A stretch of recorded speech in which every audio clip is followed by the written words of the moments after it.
We're back now at 8:35 with more of our conversation with former President Bill Clinton. And Mr. President, thank you for sticking around and talking about your love of books. Before we get to some other topics, I want to ask you about your number one pick, which is this book, Jerusalem, which is just out, you say, and after all of the years you spent focusing on the Middle East, you think this book is spectacular. Why? It's great, because it's truly a biography, as it says, of a city, and it comes alive. And so many books about Jerusalem have been written from the perspective of Judaism or Christianity or Islam, and there's plenty to go around there.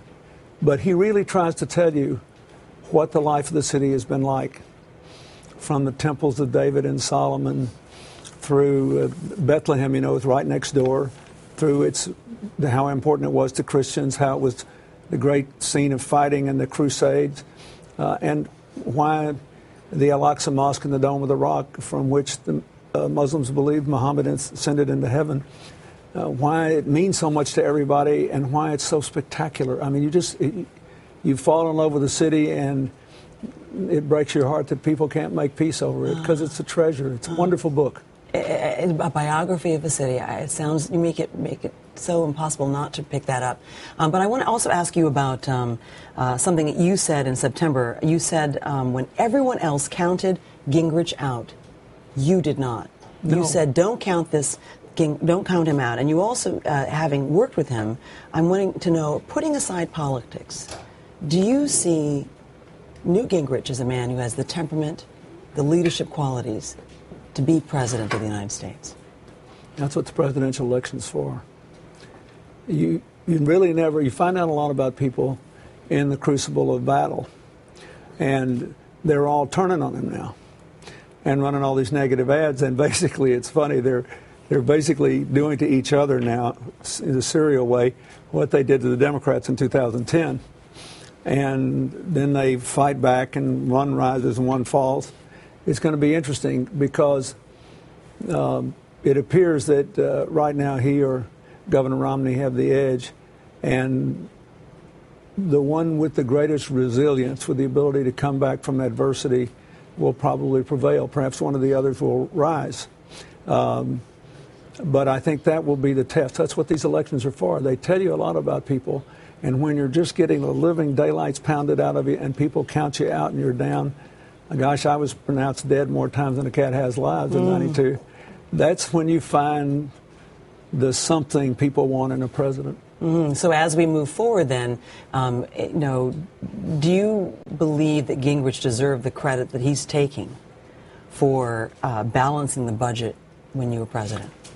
Not really, but I think he did work with me to pass some good budgets. We had the Balanced Budget Act in 1996, and we, unlike so often since then, we got our work done on time, and I had a decent working relationship with him. But the vast lion's share of balancing the budget was done by the budget in 1993 that he led the opposition to.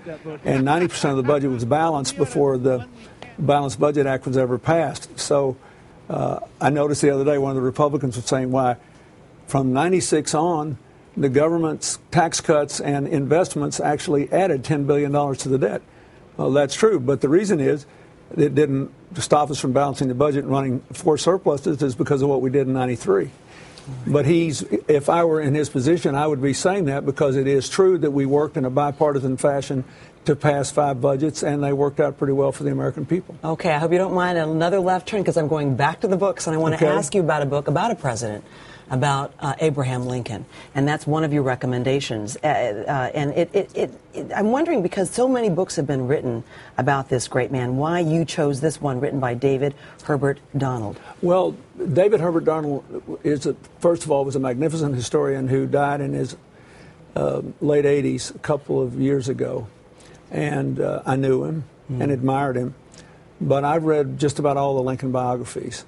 And I thought his was special in its fidelity to the facts, his understanding of Lincoln's political significance, and his understanding of his fundamental humanity. It has everything. It's not a book that's single-faceted. This is a book you could read if you wanted to read a novel. This is a book you could read if you were a serious historian. This is a book you could read if you cared about understanding war and how it's conducted.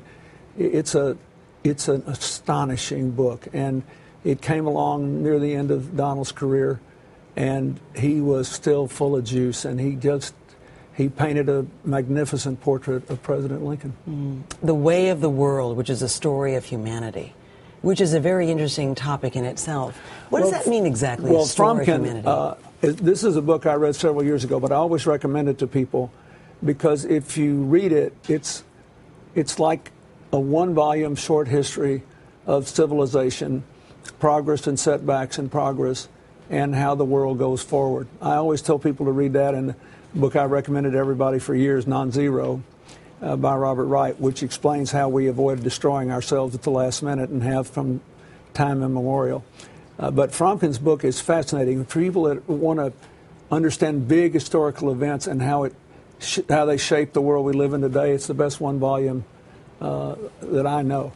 Do you remember who it was who first made you see books as a ticket to a life? Oh yeah, when I was barely imagine? My grandparents, neither of whom had a great deal of education, had me reading little Dick and Jane readers when I was 3 and 4 years old. And by the time I was in grade school, I had 2 or 3 friends, and we would race each other to see how many books we could read. And then I went to the local library, and a friend of mine's mother was always there volunteering, and she would tell me things to read. And I had a whole period when I was 8 or 9 when I read every biography of every Indian chief that America ever produced, and I tried to learn about the Native Americans. And it's always stayed with me. I love it. I've always got 2 or 3 books I'm reading. I'm trying to finish now Ron Chernow's truly magnificent biography of George Washington, which I think anybody who wants to understand how we really got started should read. You know, it seems to be a lot of what you read are biographies. You seem to want to read about the lives of people. You talked about the Indian chiefs. I do. Do they give you a roadmap? Is that why? Or what is it that makes you so interested in reading about the lives of others? Because you get to see the history and the personal side of it at the same time and the interplay of them. I like it. But, you know, I also read a lot of crime novels. Do you really? Yeah. Are you a James Patterson reader? Or what are you talking about for a crime? I do. I like the Alex Cross series. I've read every single one of Janet Ivanovich's novels, and I'm thrilled one of them's going to be finally made into a movie. I've read all of Sue Grafton's novels. I've read all of Daniel Silva's novels. My Gabriel Allon, whose hero is my favorite character in fiction. I read all of Lee Child's novels on Jack Reacher. I love these crime fiction novels. I just devour them. I've got one with me all the time. You know, you may not have heard there's a man named Al Roker who writes crime fiction, actually now. He's on his 2nd book. I'll send you a copy. I'll read it. I'll read it. I got it. They're my adrenaline junkie books. Okay, all right. I promise I will put it in the mail to you. Former President Bill Clinton, thank you so much for your perspective on so many of these great topics. And for parents now who are trying to get their kids to read, you're obviously an example of why we should definitely matters. do it. And, you know, now you've got the Kindle and the Facebook and the Nook, I mean, the Kindle and the iPad and the Nook. People can read. Even if they don't have a lot of space in their house, you can buy the books for less money. And it ought to lead to an explosion of learning and literacy in our country. It'd be good for us. Well said. Bill Clinton, thank you again.